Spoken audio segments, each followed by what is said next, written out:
called Congress Weekly, said your responsibility is to show that any critique of Zionism, if it comes from a non-Jew, is anti-Semitism. That's a genius.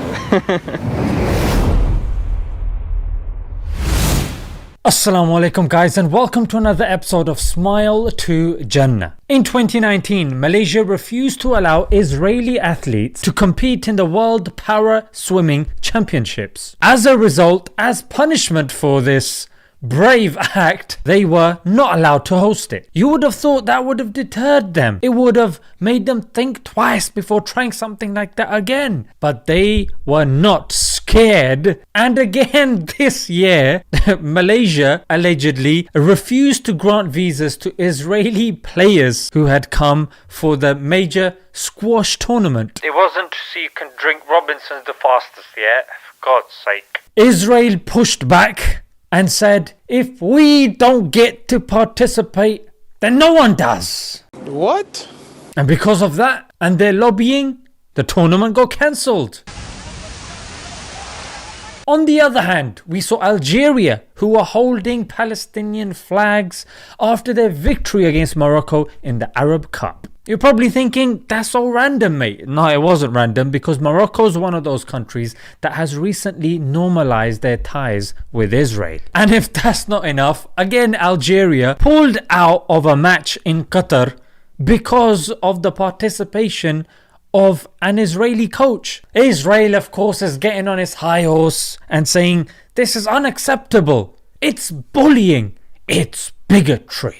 I was actually surprised that Israel is somewhat familiar with these words, because these are the very words that people accuse them of doing against the Palestinians, but they claim ignorance of such words. And here we can see Noam Chomsky said, Abba Eban, at that time foreign minister, Israeli diplomat, but back in 1972, he wrote an important article called Congress Weekly, said your responsibility is to show that any critique of Zionism, by which he meant the policies of his government, if it comes from a non-Jew, is anti-Semitism. If that's not enough, Human Rights Watch's 2021 most read stories of the year was a report documenting about how Israeli authorities are committing crimes against humanity of apartheid and persecution. Now, this story was amazing.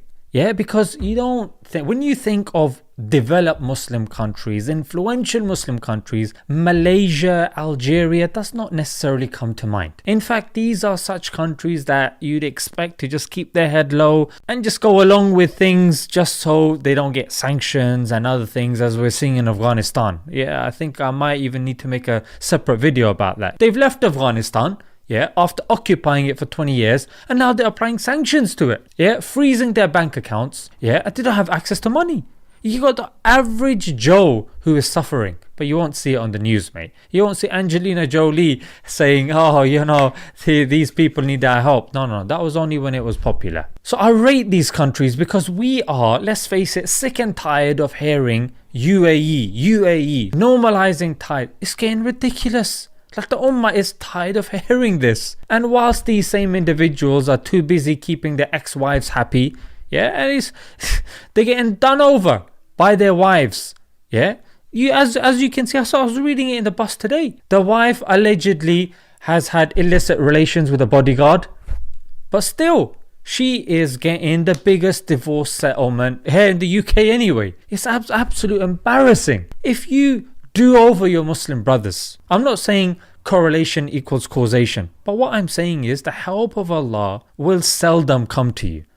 If you do your own brothers and sisters over like that. What is going on in Palestine is absolutely ridiculous. There is not a human rights organization that will say, you know what, it's a lie, it is difference of opinion, mate. No, it's a fact. So wallahi, I have a newfound respect for such countries, because I do understand that there are countries, even like Pakistan, they have a very strong relationship, a very dependent relationship with China, but China is doing all of that sort of stuff to the Uyghurs. You're madness to the Uyghurs. But now there's a dilemma. If we tell China about what's going on with the Uyghurs, it can cause issues with us. But if we don't, then it's wrong. So, but the thing is, look, you have to understand that honor, success comes from Allah. And I know what you're thinking. Some people are just like, oh, yeah, all right.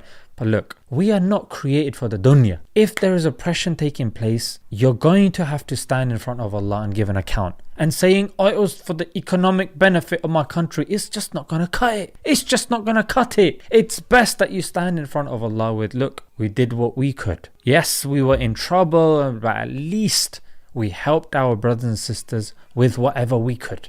And I hope somebody is watching that needs to hear this, because it's very important. Because too many people give political justifications when in reality, guys, the only justification that we need to have is obeying Allah as taught by the Prophet ﷺ. And even at a micro level, in our households, in our workplaces, we might be saying, look, I need to do this, it's in the grey area, or in the haram area, but at least I get to put food on the table. Who's gonna feed me? Look.